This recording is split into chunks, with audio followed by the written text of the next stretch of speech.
Cheers and welcome everyone to the MMA Happy Hour. I am Kyle Anthony, your host. We're here. We have interviews, MMA banter, and betting advice. This week, got Alexander Volkanovski versus Ilia Topuria. We're going to break down 3 plays here like we always do on the show. And we got another max play winner last week. Want to go right off the bat and say that Rodolfo Vieira, easy 5% max play winner for clients last weekend. First round submission.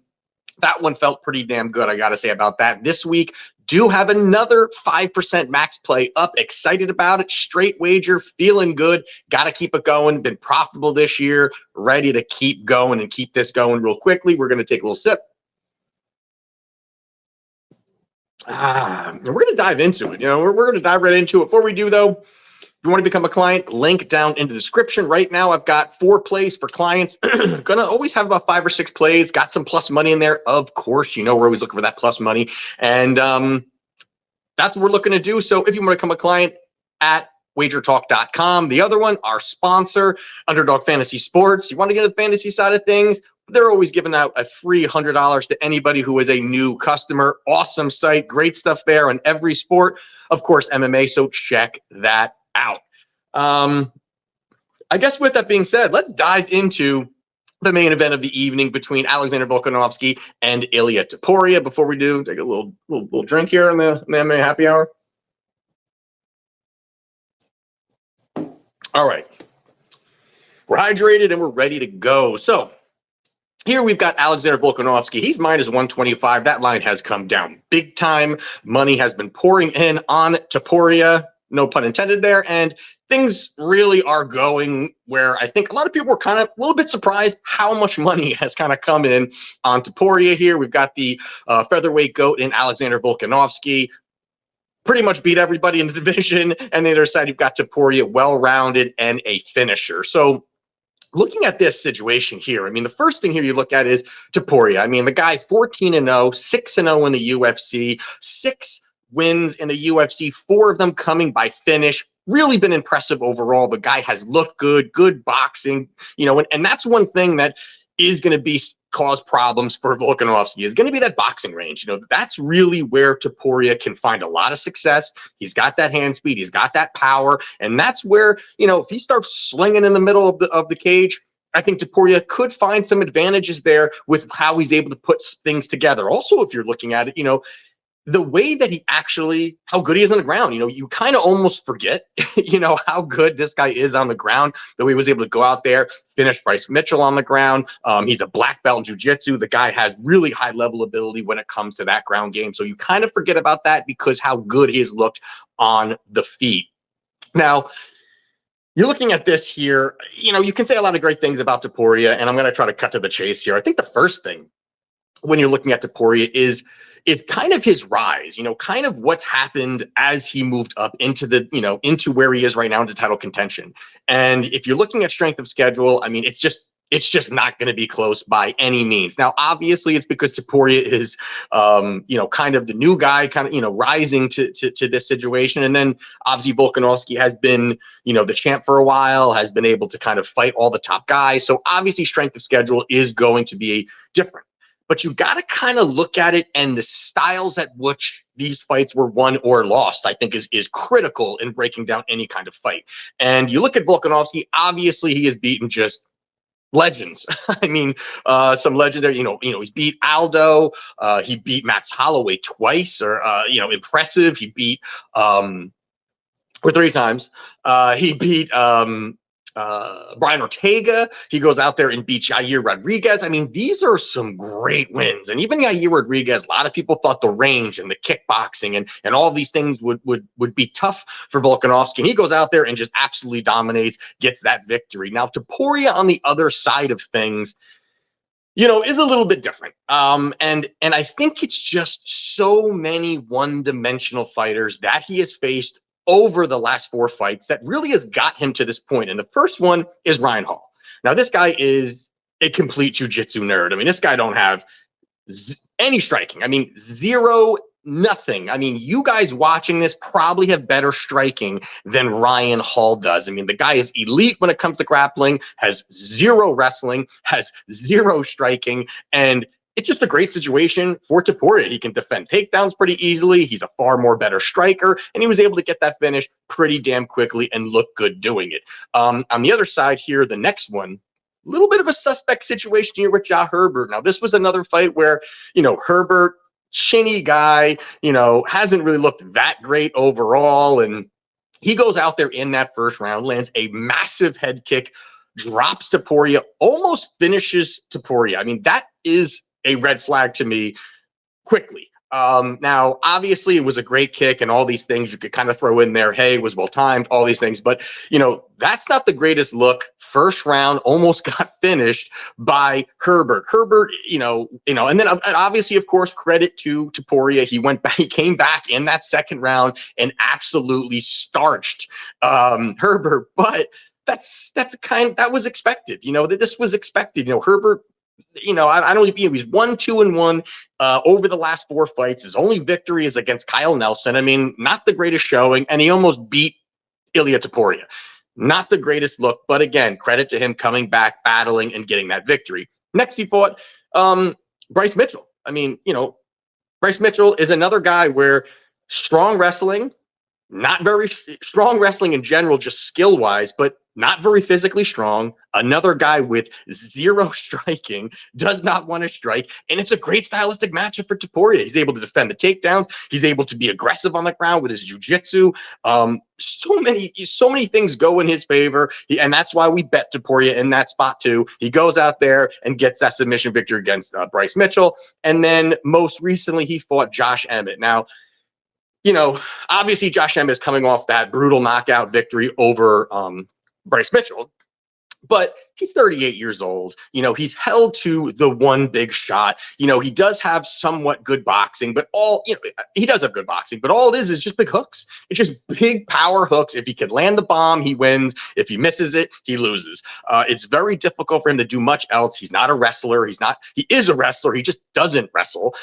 He comes from a camp where he should be implementing that, doesn't do it at all. Doesn't do it at all. And that to me is just, it's another guy, 4 straight guys that got him to the title shot that no guy can either strike or not wrestle, or grappling but not strike. And not even the fact that any of these guys are, that well-rounded. They're just really not that well-rounded. Now you've got somebody like Volk coming in, who's going to present a lot of problems for him overall. No doubt Topuria is a dangerous man, but definitely that this is going to be the toughest situation that he's had. Now you want to add in why I think this line has kind of gotten crazy. And I think the line has come in more due to the fact of a recency bias again. What we saw last, we just saw Volk get knocked out in the first round. Is he getting old? All of these things are coming in, and we bet Islam inside the distance for clients, because I felt that this was a terrible matchup for him. But people are really forgetting. Here we go. People are really forgetting kind of the setup to this fight. Volk had 10 days notice, had to fight in Abu Dhabi, up a weight class, against arguably the best pound-for-pound fighter on the planet right now. Now, obviously, Volkanovski is also one of those guys that is one of the best pound-for-pound guys out there. But again, when you're facing a fellow pound-for-pound guy, you have to have a full camp. You got to be prepared, and that is what it gets to my point here, is that he had the 10 days notice, looked terrible, got knocked out, end of story. But when he actually had a full camp, full camp, ready to go, full camp, he arguably beat Islam Makhachev in a crazy fight that really was a battle back and forth, and could have gotten that victory with the full camp. This to me is a situation where this is a full camp for him. This is a spot where, yes, Topuria has the boxing, he's going to move forward, he's going to throw the big shots, but I do believe stylistically you're going to see those leg kicks again. You're going to see him spamming these leg kicks throughout the fight. I don't believe that he's going to want to stand and trade toe-to-toe and make this a glorified kickboxing match. He's going to want to go in there and he's going to want to throw the leg kicks, mix it up, look for takedowns. And I think that's also another thing that he's going to look to do. He's going to look to smother some of this offense of Topuria, get him down. Now, I'm not saying that's easy, but I think he's going to look to mix it up and not just stand and throw and give Topuria different looks, different, get him out of rhythm a little bit, look for the takedowns, cage push him a little. And if he could do that, it starts to change a little bit of things too. Also, we did see, yes, Topuria, he went 5 rounds, with Emmett. Emmett was a punching bag at a point.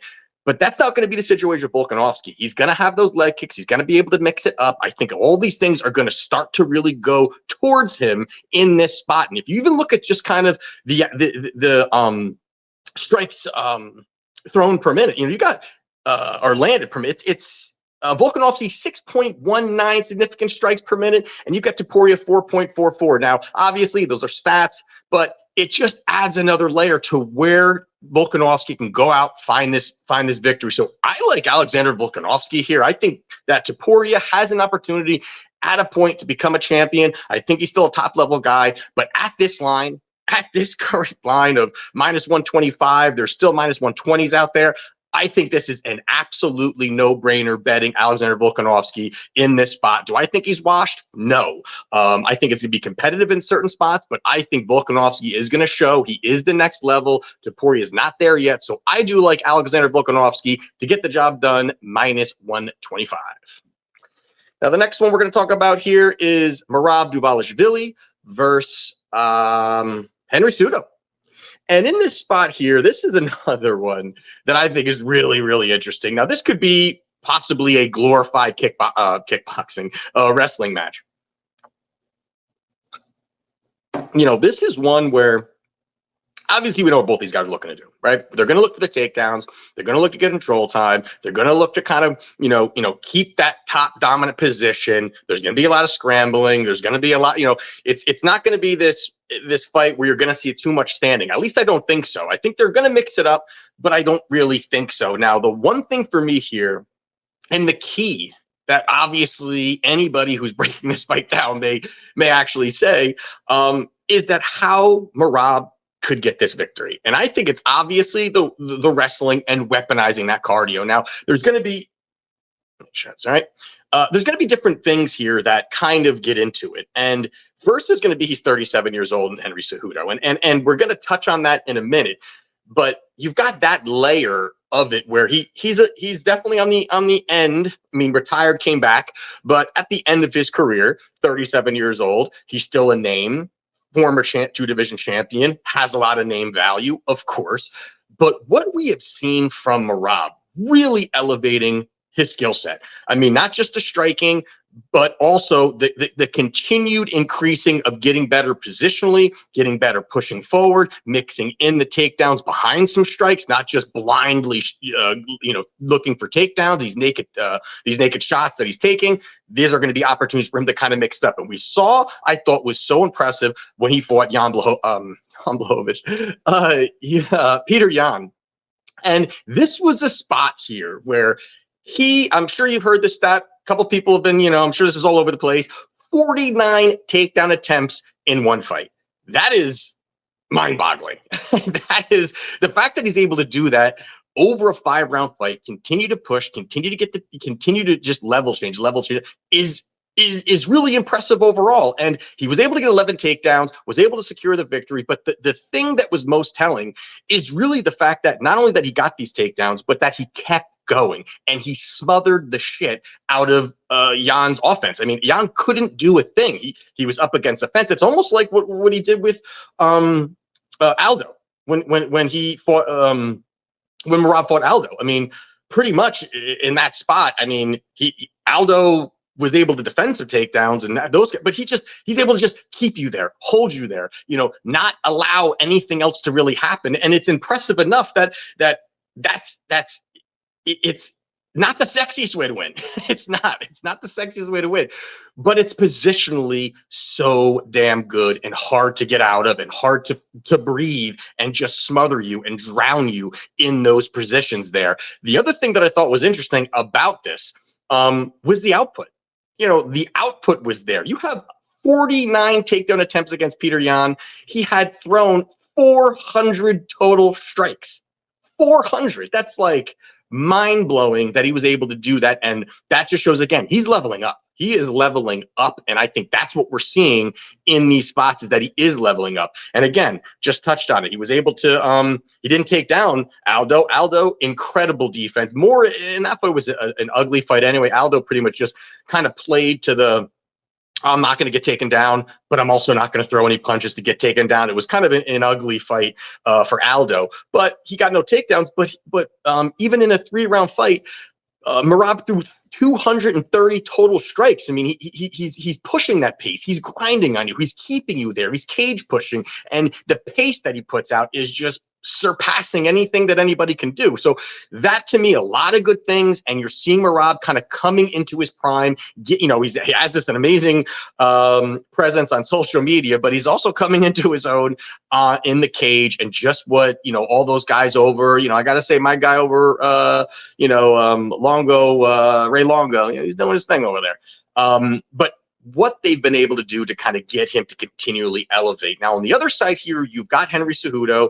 Took 3-year layoff, comes back, loses to Aljo. Now, that was a close fight. Definitely was a close fight. Some people gave it to Aljo. Some people gave it to Henry Cejudo. It was a very close fight. But I think the big takeaway from that fight was the fact that Aljo got 4 takedowns on him. Now, Aljo does have wrestling. He's definitely the better striker, obviously, than Merab.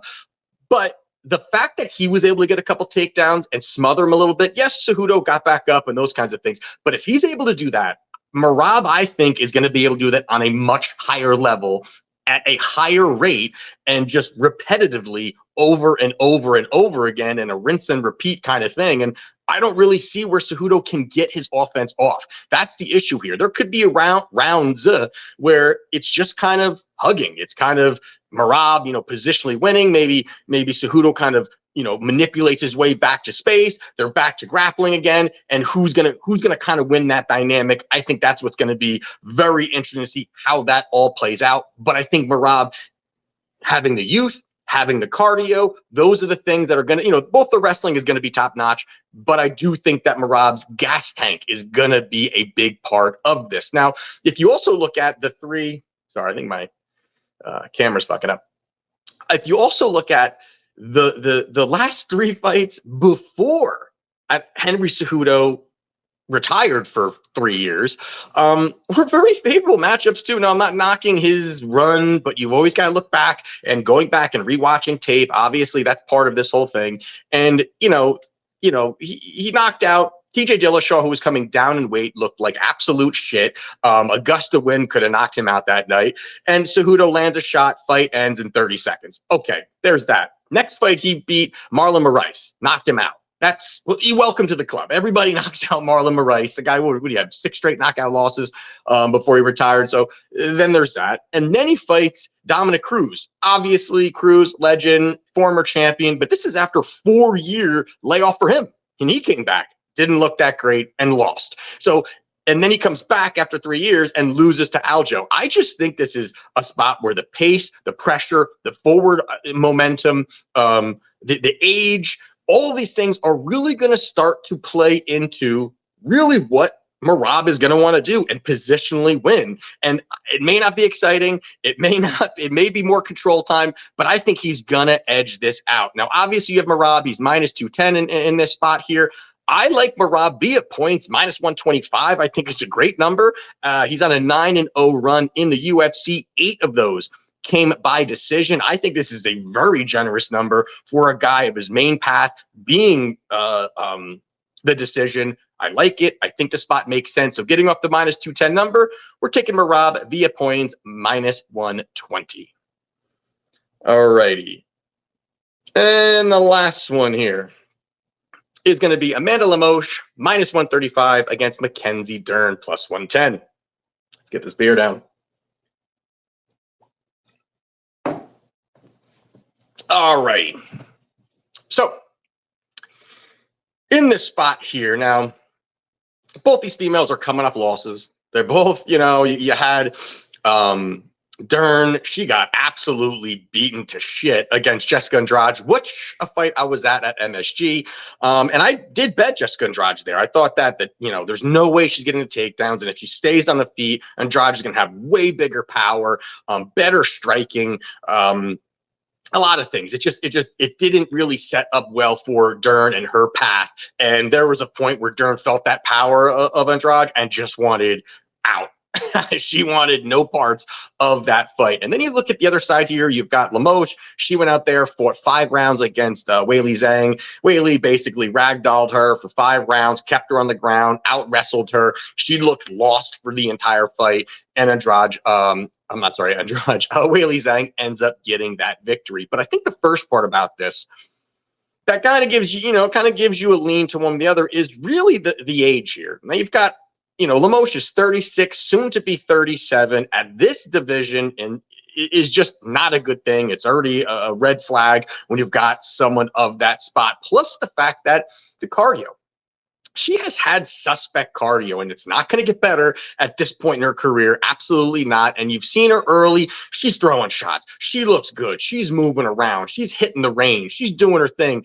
And then it just starts to tick downward as the fight goes on. And that could be a situation where you could see Dern maybe getting those takedowns, maybe finding opportunities to outland her and those kinds of things. Now, you're looking at the takedown part of this here.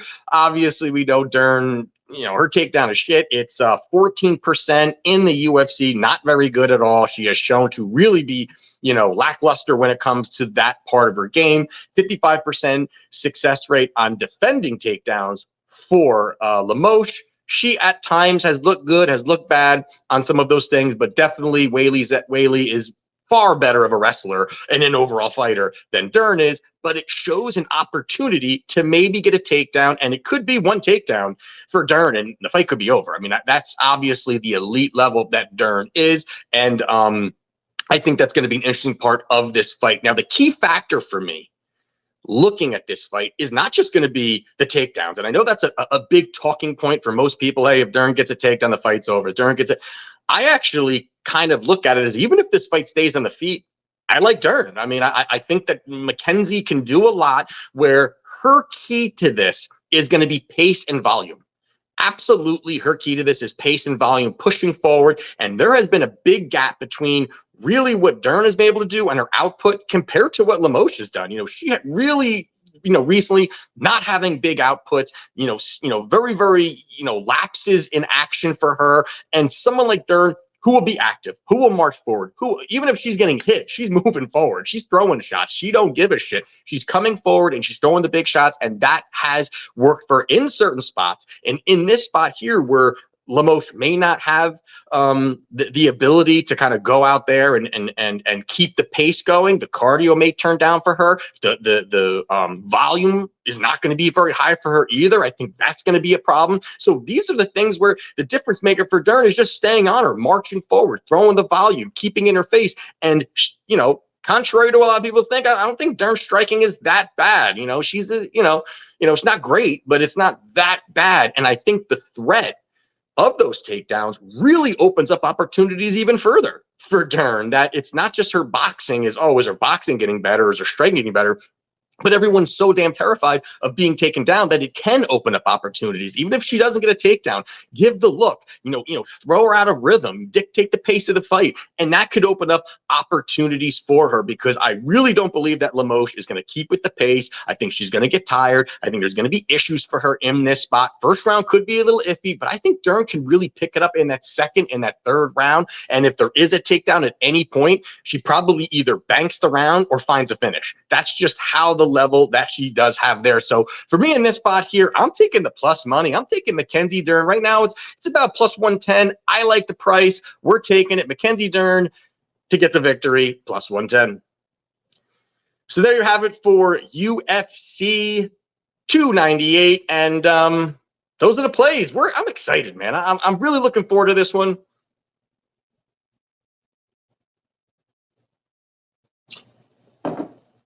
Okay. I'm back. Wait. Oh, okay. The show's over. I'm really looking. Hold on. Shit.